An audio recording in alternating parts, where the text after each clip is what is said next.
Well, Long Shot is the title, and a long shot it is, when Fred, Seth Rogan, quits his job at a small independent newspaper when it's taken over by a right-wing media conglomerate. Down and out, he seeks out his best mate Lance, O'Shea Jackson Jr., who insists on a wild night out, culminating in a highfalutin Manhattan party where politicians like Secretary of State Charlotte Field, Charlize Theron, and the President of Canada, Alexander Skarsgård, mingle with musicians like Boyz II Men and industry moguls, including Fred's nemesis, media baron Parker Wembley, Andy Serkis. But Charlotte thinks she recognises Fred, and in fact she used to babysit him when they were both a lot younger. Charlotte's aiming for a run at the presidency. The incumbent, Bob Odenkirk, is an actor who played the role in a television series. He's decided that he wants to make the move to film, so he's not running again and he wants to back her. Charlotte needs a speechwriter, someone to lighten her up, and after reading some of Fred's work, she employs him, much to the dismay of her aides, June Diane Raphael and Ravi Patel. She brought me this. It's a traditional Swedish suit. I don't see another Swede dressed like this. Calm the Smurf down. Bring a suit next time. This unlikely romance between Fred and Charlotte, actually there are many unlikely scenarios in the film, turns out to be sweet but problematic, not least because of Fred's sartorial efforts. Written by Liz Hanna, a debut screenplay for her, and Dan Sterling, you can't help but feel that Seth Rogen has made some contributions here.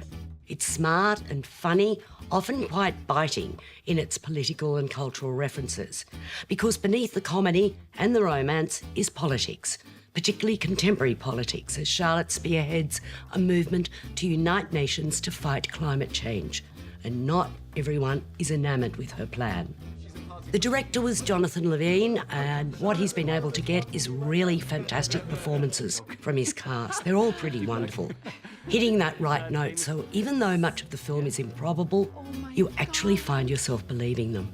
Charlize Theron, who was one of the film's producers, is so fine, as is Seth Rogen as this no-compromise journalist, who, despite his unprepossessing exterior, is in fact heroic. Also fabulous was O'Shea Jackson Jr.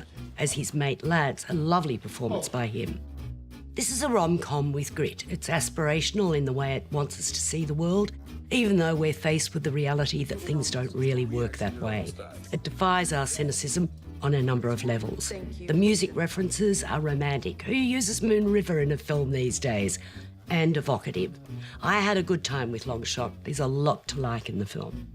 Yes, I think you're right. There's a lot to like, but there's a lot not to like, I felt as well. It's like an odd combination of genres in many ways. And I found it very hard to warm to Seth Rogen. It took me most of the film, half the film probably, before I started to like him a bit. The stoner jokes, the dick jokes, the farting jokes, the rest of it was sort of a little out of keeping with the sheer wit of Charlize Theron's performance and the film that goes with her. She is absolutely luminous in this, remarkable. She's it is an terrific. absolutely brilliant performance, and I'd urge anyone to see it just to see how good an actor can be in this. She's fabulous. There are scenes, there are set pieces she does. There's a kidnapping terrorist incident which she has to solve, and she's completely stoned out of her brain when she does it after a nightclub escapade with Seth Rogen's character, and it is absolutely a superb bit of film acting.